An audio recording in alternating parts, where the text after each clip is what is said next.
Are card shows dead? So, some people, there's SCV sports cards and Justin Gamble. There's a couple other, I'm sure, people talking about how sports card shows are dead. I know people have gotten out of the hobby and all that and said that sports cards are dying. And people always argue that cards are dead and all that. And I'm going to put it in my perspective. I do low end. If you don't know, I do low end NFL cards. Pretty much I'll buy anything and everything NFL that I think I can make money on. Technically even non-NFL, all that. I'll buy any single card that I think I can make money on. Technically, my prices that I'm buying at are going lower and lower. I'm not too sure what the economical outlook is going to be in the future. Who knows? We might be in a recession this next year. We might hit one eventually. It's always a looming question, it seems, especially since COVID has happened.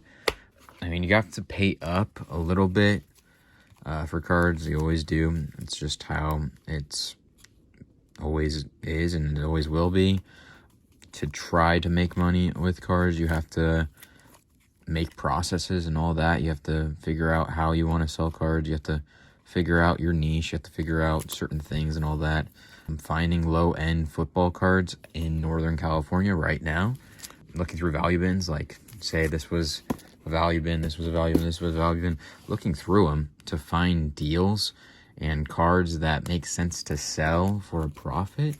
At least for me, at the last card show I went to, it was tough. Again, people say, I would pop up a comment or two, but I think I might have deleted some of them.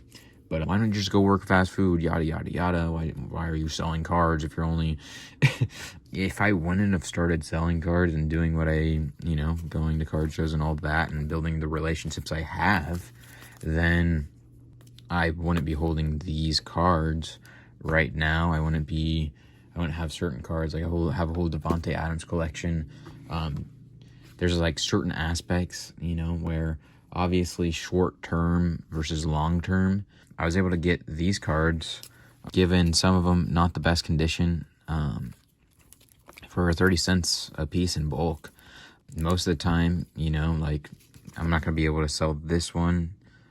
Sadly, it's just too banged up for my own liking to sell off to somebody. But, that'll happen. And that is another thing, too, is even when you do find value bins that are priced accordingly that you think you can make plays on, sometimes there's completely damaged cards. That's why I also called earlier that low-end value bins were dying. And I might not have meant always, and it wasn't going to be the forever instance. Let's just say if you're in Texas, if you're in Indiana, if you're in Oklahoma, Tennessee, some odd state like that.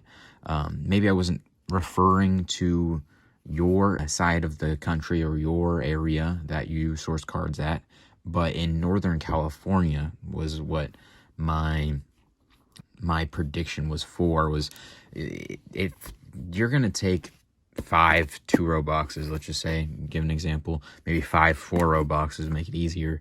Why would anyone, and I've said this in a video before, why would anyone want to bring 5 4-row boxes of cards full, very heavy, to set up at a card show that you might end up making the same amount of money if you just ended up bringing a case and then bring a showcase and filling up the showcase? Now, give or take, sometimes you buy collections out. You want to, maybe you'll source, some random stuff like some numbered stuff here and there, what have you. Like, let's just say random rookies like this that you want to piece out, and the occasional certain aspect of dollar bins are what I thought would be dying, and we're kind of seeing that, in my own opinion. At least the last card show I went to personally, there was absolutely, I had a tough time sourcing half of what I did the first time I went to that card show, earlier on in the year, which was around April. Comparative, like maybe 6 months later.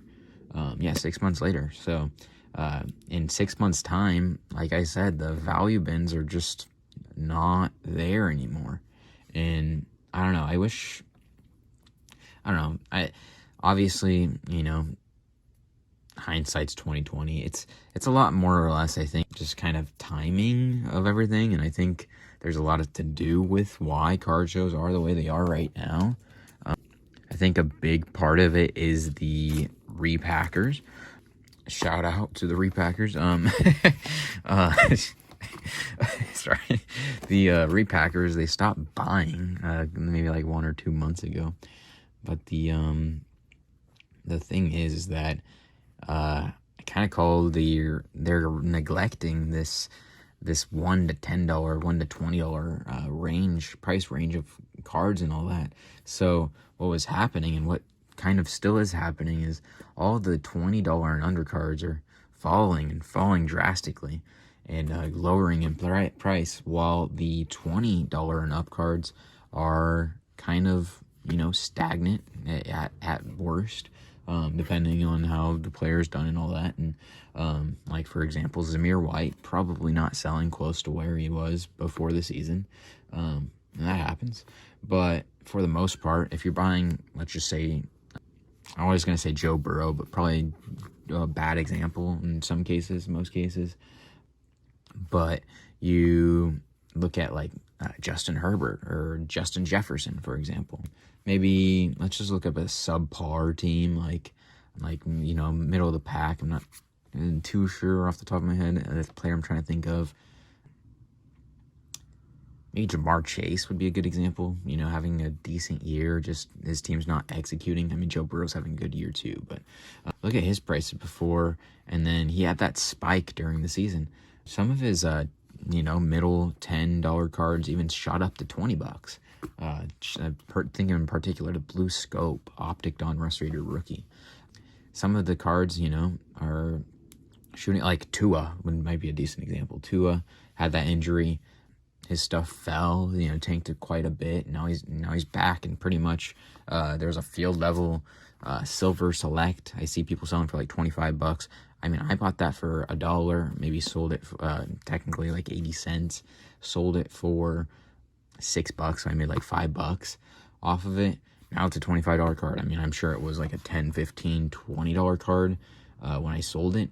But that reminds me, if you are looking for cards and sports cards, NFL cards in particular, I stream each and every Wednesday at 6 p.m. PST. I typically try to sell through 300 to 400 cards each and every week. And yeah, you can get some absolute steals and deals. Again, that Tua I sold for $6 was a $25 card now. And then there's I sold a out of 25 Denzel Ward.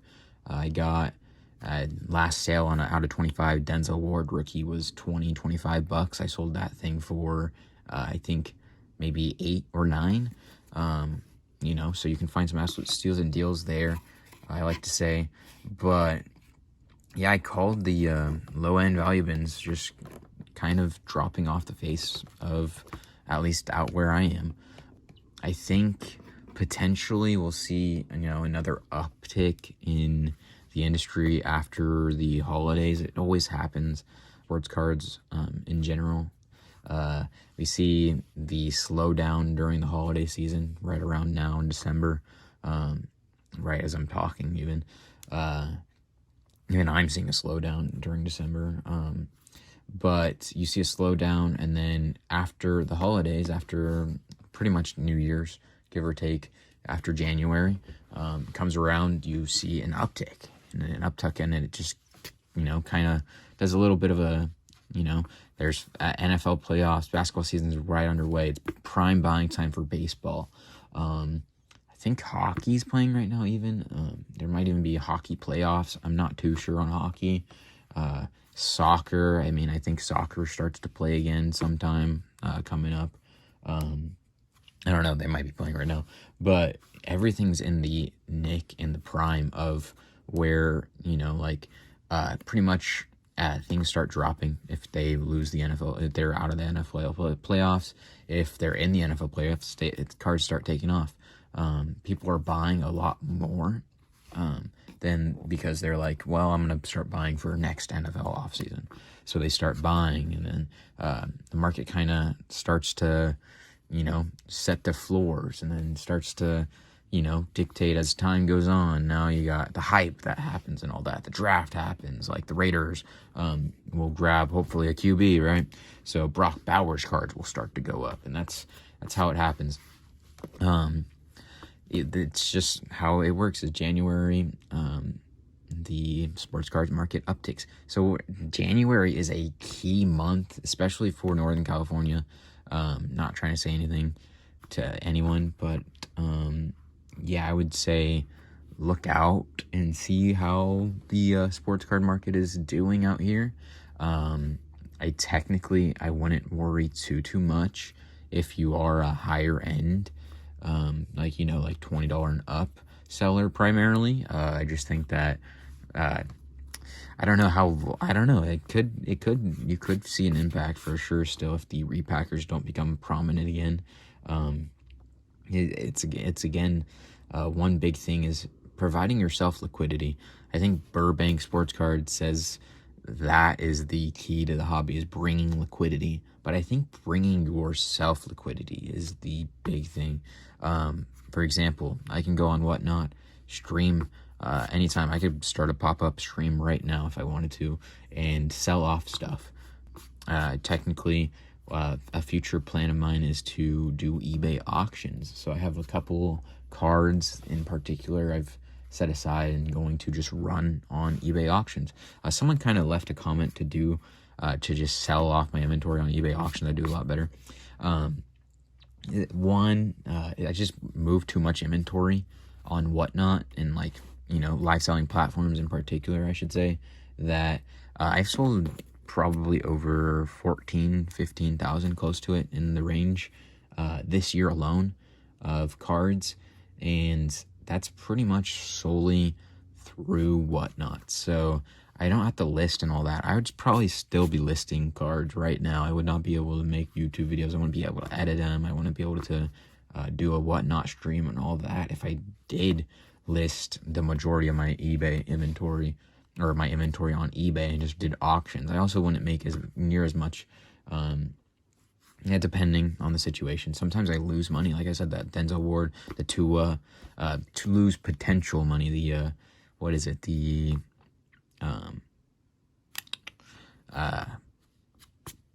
I don't even know what I'm just drawing a blank there, but I'm sure someone might be able to tell me down below. But one market that's not really doing bad at all, and one I'm really glad I've started acquiring inventory for, is Pokemon. So Pokemon is doing wild. If you watch Pokemon, or if you know Pokemon, your kid might be getting into it, whatever the case may be, it's not dead and it's not dying. And for Pokemon stuff, you don't see the same value bins as you do for Pokemon, for sports cards. You don't see the same value bins, so you're not going to find, let's just say, this card in a value bin for $1, or in a binder is usually where they put Pokemon cards. So like something like this, technically you can kind of get away with some things, because sometimes you'll find a swirl, and that's usually what some people put a premium on, cards with swirls, especially depending on the placement and all that. But yeah, so like all of these cards, Pokemon is a different breed. It's a whole different market. I kind of predicted, I didn't say this in a video at all, but I did. There's a Houndoom somewhere I bought at the Sacramento card show, 3-day card show. Is pretty much one of the first buys. Like, this one has a swirl, and it's a dark gold bat first edition. I'm pretty sure this thing is pretty much light played, just because of the corners, I think. But that's a pretty good one there. And this one has a swirl too. So I found 3 cards with swirls, which is pretty wild. There's a Houndoom somewhere. But this guy, so I went into the this guy's table. They were selling Pokemon cards. Pretty much what kicked me off buying Pokemon cards was this Houndoom. Even I kind of, told him, I think my prediction is that the Pokemon market could start to take off, because a lot of people who are in sports cards right now, we're seeing the market kind of taper off. It's falling off. And I think people are going to start to look to Pokemon. And lo and behold, this damaged Houndoom started me buying all this stuff again. And now the Pokemon market's just starting to go wild.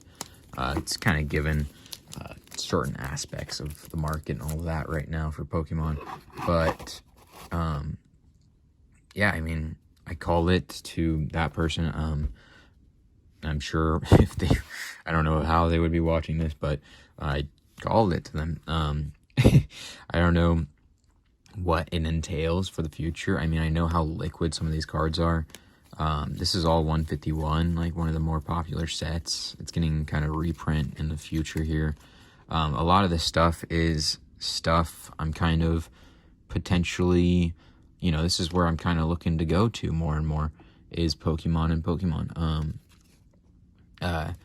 Like this thing I think is gradable too. I might grade it, but I bought this for $100, this card right here. Technically, I think I could have gotten it a little lower because of the sale, but I bought it for $100. It's at $113 value right now. I bought this thing for $20 and it's at $25, so like certain aspects, like this is so cool too. Shiny Rayquaza. But yeah, there's certain aspects where cards will never die, but certain things will take the back seat of cards and hobby, and people trying to sell stuff and collectors and all that. Like, I mean, this is my little box. This is my little Pokemon inventory investment. That is like, somewhat decent stuff, like that can go in binders and all that. Is card shows dying? I'll just kind of, are they gonna die? No, they're not gonna die. Are they becoming, recently have they been becoming less and less prominent of something you need to do? Yeah, they are. Is the low end value bins in Northern California taking a hurting? Yeah, they are. Is someone like Justin Gamble and SCV Sports Card gonna ruin the card shows and all that, and make it where no one attends them because they say, oh, they're useless, there's nothing going on there, it's not worth it, yeah, whatever the heck else. That was said in both of their videos. Technically, Justin Gamble just said he doesn't go there anymore, but SVV had a whole video. But I don't think it'll impact the going and attendance rate of card shows. But I think it'll be it's going to be a key factor in what happens in the future for a lot of people, including myself. If I'm not able to source enough inventory at these card shows, I'm gonna have to consider changing the way I sell. I have to consider doing different avenues, maybe potentially, doing mixed sports and all that, and then that lowers my total average sales and all that, and my total revenue that I expect, and then I have to pay lower and all that. So, and then thus it decreases the inventory I'm willing to take a chance on and all that. Kind of, well, what does it entail is, man, sports cards, it's a tough thing. I'm not gonna say it's not. It's tough. When I went to the 3-day card show, Sacramento card show, the first time I had sourced, it was literally the haul for me. Like, I was like that was I wish I was recording videos and all that. I don't think I had started committing to record videos back then. I hadn't. So, I hadn't had that YouTube platform, but I had started selling on Whatnot. But that's what kind of pushed me over the edge, was knowing the total and vast amount of inventory I had gotten. I filled up, darn near close. I probably purchased that 3-day card show. I'm guessing I purchased at least 2.5 times more than what I did this most recent one. That's probably even a very low estimate in terms of this box here I got from somebody who is just a very kind guy, and he kind of wasn't even going to the card show, and I messaged him because I needed low-end inventory for filler, and messaged him. Actually, technically, I don't know how what the rundown was. I think he might have messaged me or something, but technically got in contact with him, looked through his box that he brought, and then I picked out a whole bunch of stuff. This box alone, it was like, I would say a fifth or so, maybe a sixth. I would guess closer to that range, 6th to 7th. And it's probably 6th is probably pretty close of the total haul, if not a fifth. The total haul of what I got was this box here. I did a deal for a 4-row box. I did a deal. There's like another 3-row box I had full, and then maybe like another one of this. So pretty much, let me just do the math real quick. 3, 2. It's like a 7, 9. So yeah, 6th pretty much of my inventory came from that, and then another 6th came from me going to all the card shows I have and building this repertoire with a vendor. And if I hadn't been going to the card shows and I hadn't been, I've been attending not a ton, but every now and then I would go since February of this year, and I've seen this dealer. I've done good bit of deals every time I go to a card show and see them, and I talk to them and all that, and built a relationship with them. I bought out a whole bunch of their stuff after I did this deal at 30 cents a piece also. And yeah, there's a bunch of filler stuff, not tons of wild stuff or anything. Pretty much paying a decent buyout price for cards that I had interest in. It would, again, like, not anything wild. Like, technically this is a good one.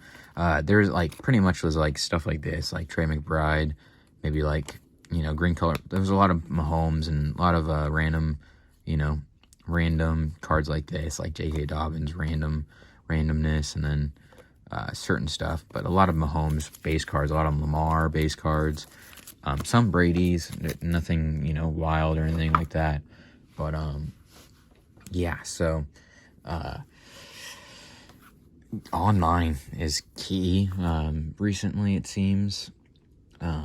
Technically, there's not a lot of low-end bulk deals again. I don't know. I think people are, obviously, it's a lot easier to trying to just grab one card here. It's a lot easier to grab an Ant-Man PSA 9 basketball numbered slab and sell it off, right? For buy it at 15, sell it for 25, make $5 on a $15 purchase. That's a 33% return right there, and rinse and repeat. It's a lot easier to do that. But in this market today too, it's a lot harder to do that too. It's a lot harder once it is a $25 card, or if it is actually a $15 card. It's hard to find someone who's going to pay that $25.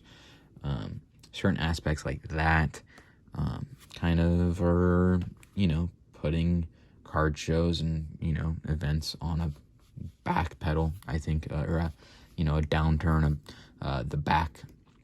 Yeah, the back, whatever the heck the saying is there. Is it a back pedal? I don't think it is a back pedal. It's the put on the back burner. There you go, back burner. And so yeah, but yeah, so gonna end up winding this video up real quick, and yeah, get this uploaded for you guys. Card show's not dying, but hopefully there is a revamp or a revitalization or a burst of energy for them in 2025. I think it's gonna need it, but hopefully the market starts to persist again, all that. And I'll see you in the next video. Take it easy. Have a good one. Thanks for watching.